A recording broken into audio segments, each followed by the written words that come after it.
Hi, I'm Gene Soderbeck. I am the supervisor of the SSTS program. This is talk 6 out of 13, and we're going to talk about expectations for local programs. With me today is Gretchen Sable, who will be sharing this talk with me, and she is the program coordinator for the program. General topics that we plan on covering today will hopefully provide expectations of what your ordinance should contain and your program should contain. The objectives that we hope you walk away from would include understanding of the ordinance adoption and requirements, identifying triggers that improve compliance, and understanding the staffing options and requirements for an effective program. So in this talk, we're going to start our journey around the wheel here. In the first part of the talk, we're going to talk about ordinances and what it means to adopt an SSTS ordinance. Again, remember, this is the role of program administrators. So if you are considering being a local jurisdiction that hires private people for your inspector, you still have a role in seeing your ordinance through to completion. We'll talk about that real briefly here. First off, I want you to know that cities and townships can choose to regulate SSTS. That's a function of the law. The law says that where cities and townships don't regulate SSTS, the county has to. So that means the county's stuck doing all the areas that cities and townships don't choose to do. But that's a relationship that's established in law. Counties have different kinds of ordinance options, but they need to update their ordinance to include our new rules by February 4th of 2014, so we're kind of in the home stretch on that. They need to adopt the 2011 rule by reference. The Purple Book is what people generally refer to it as. The ordinance allows for a 2006 rule to be used for smaller systems and the 2011 rule for the rest. So that's something we cover in Talk 13. Called Alternative Local Standards. So I won't talk more about that here. This is just for people that choose to adopt the 2011 rule by reference. I want you to know that your ordinance can be more restrictive than the state code. Cities and townships have to be at least as strict as the county, and ordinance updates for cities and townships is due 1 year after the county. But again, remember that anybody can be more restrictive than their higher level of government, but you have to be at least as restrictive as they are. You can't be less, except under certain circumstances.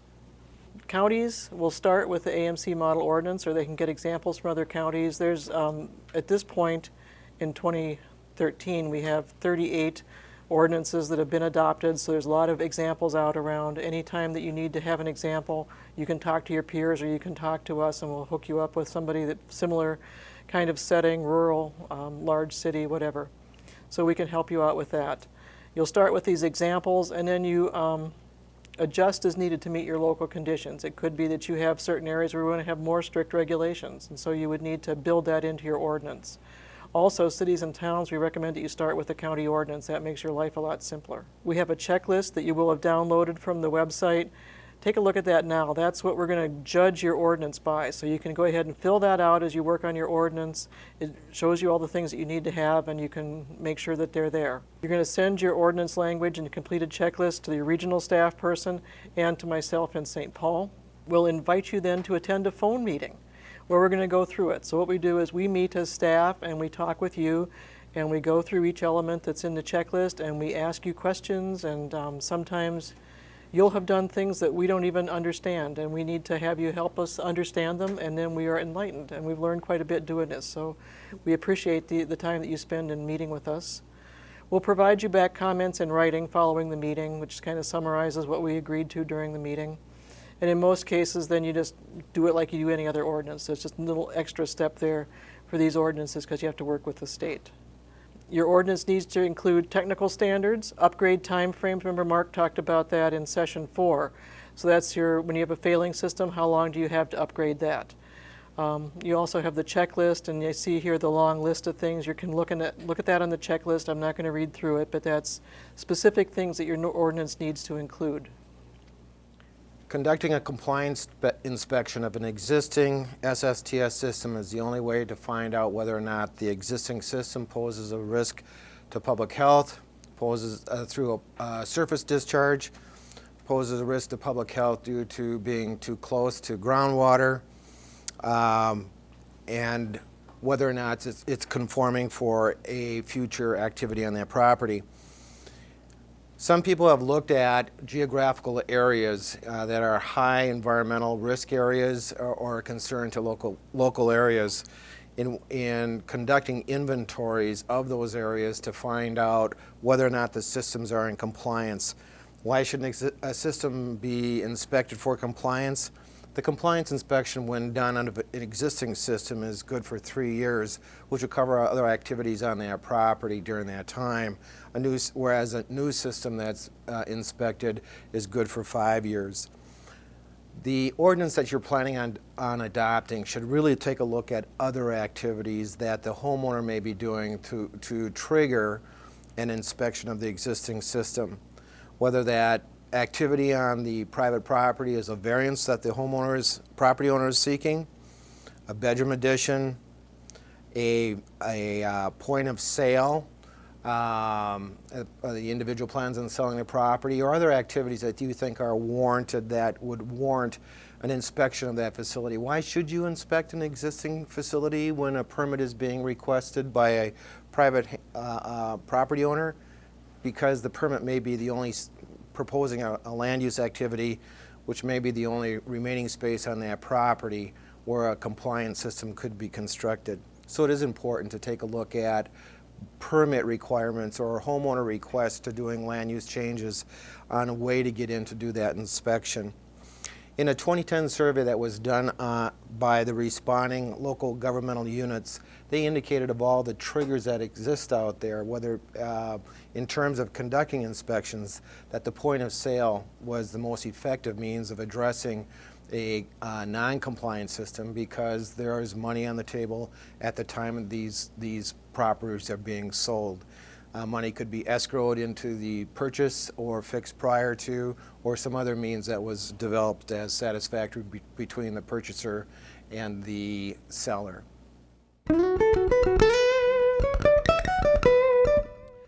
The difference between your qualified employee and yourself, the program administrator, is that you as the program administrator are responsible for program oversight. You need to do the ordinance, you need to develop the processes for issuing permits, you need to ensure that there's a qualified inspector to review the applications and conduct inspections. You need to maintain the records or cause the records to be maintained by someone else, however your local government chooses to do that. And then to use the force of government to enforce upgrades. That's something that if you hire a private inspector, they will not have the authority to do that. That's a role of the local government and something that you're going to need to be involved in. You may also be a qualified inspector, but that's not required, so that's just an option. Frequently in the past, most of our administrators were inspectors. I think that now that we've seen some changes in that. You have to take this training, so the fact that you're watching these is good. Thank you very much. And then we recommend that you attend the U of M's SSTS introduction class. You can find information on that on our website, and I think that would be a great option to learn more about the program. Looking then at the requirements for the inspector, so this is the technical person. They need to be certified appropriate to the kind of systems that you have in your jurisdiction. If you only have trenches, mounds, grades, and beds, you can have a basic inspector. But if you have anything that requires a pre-treatment device, you're going to need to have an intermediate inspector. And there's a number of those available now. That's a new classification, but there's more and more of those, so that it's not impossible. And then advanced inspectors are needed for any system over 2,500 gallons. And you can find these on the SSTS search page. We'll talk about that in Talk 12, so you can learn more about the resources we have for finding these people. The inspector can either work directly for your local government, in which case there would be a QE, or they can be a licensed inspection business that contracts with your government. Either way is fine with us, but you need to make sure that there's some controls in place to avoid conflict of interest. I'll talk about that in a moment. Qualified employees are employees of state or local government, and they have the appropriate level of certification for the work to be done. Like I said before, basic is for a type 1, 2, or 3 system under 2,500 gallons per day. An intermediate allows for the above plus a type 4 system, so that'd be pre-treatment.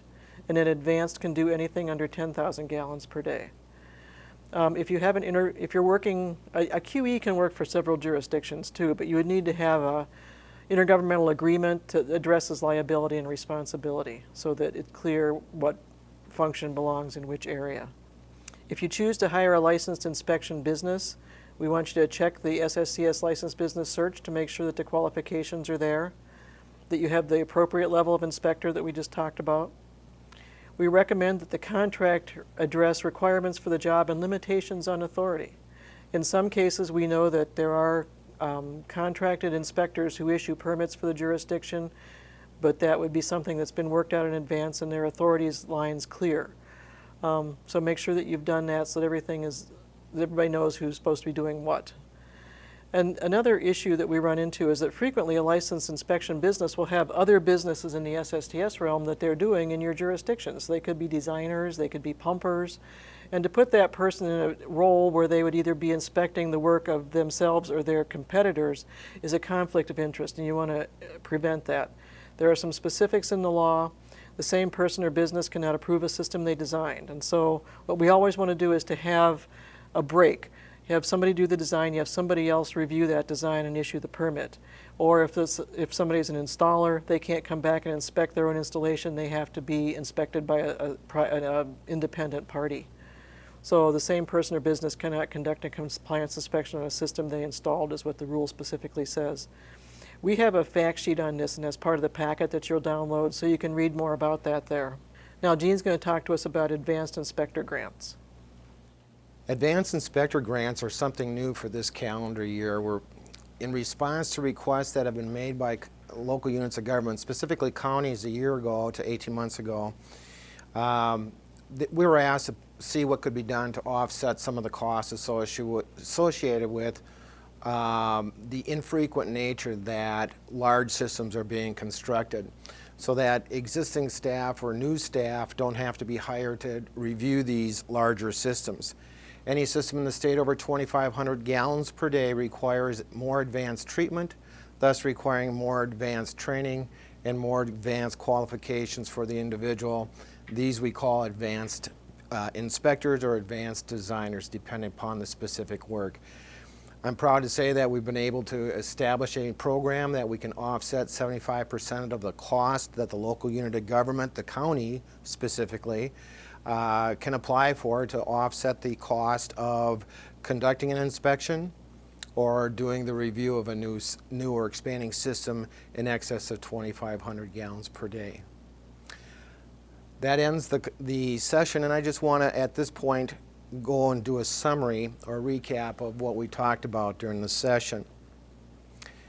Hopefully the takeaway that you have for this is that an SSTS program must have a program administrator who must have an ordinance to administer and have completed a MPCA administrative training course. Each program must have adequate SSTS permit processing and record keeping. Each program must have appropriate or access to appropriate certified SSTS inspectors and has administrative and legal capabilities. Hopefully the takeaway you have is an understanding that there are 3 levels of SSTS inspectors: basic, intermediate, and advanced, each that requires a different skill level for appropriately designing and inspecting these facilities. And then finally, that qualified and licensed SSTS inspectors and businesses may be used, but when used, make sure that you avoid conflict and don't have one review the same work in which they have done. Always alternate where possible. So now on to the quiz. For the quiz, there's 2 questions. First question, the local SSTS program needs to have A, an SSTS ordinance on paper only, B, an SSTS inspector that the homeowner can call on to get help in getting their newly constructed system to pass an inspection, C, an ordinance, an existing SSTS administrator, qualified SSTS staff for reviewing plans and specifications and conducting inspections, record keeping and legal authority, and finally D, a computerized database for all inspections at all aspects of the SSTS program.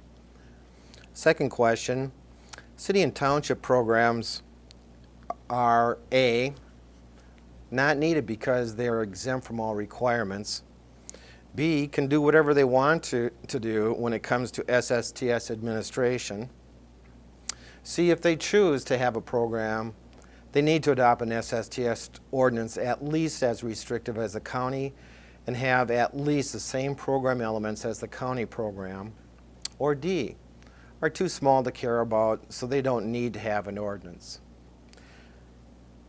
This completes session 6. I want to thank you for your participation.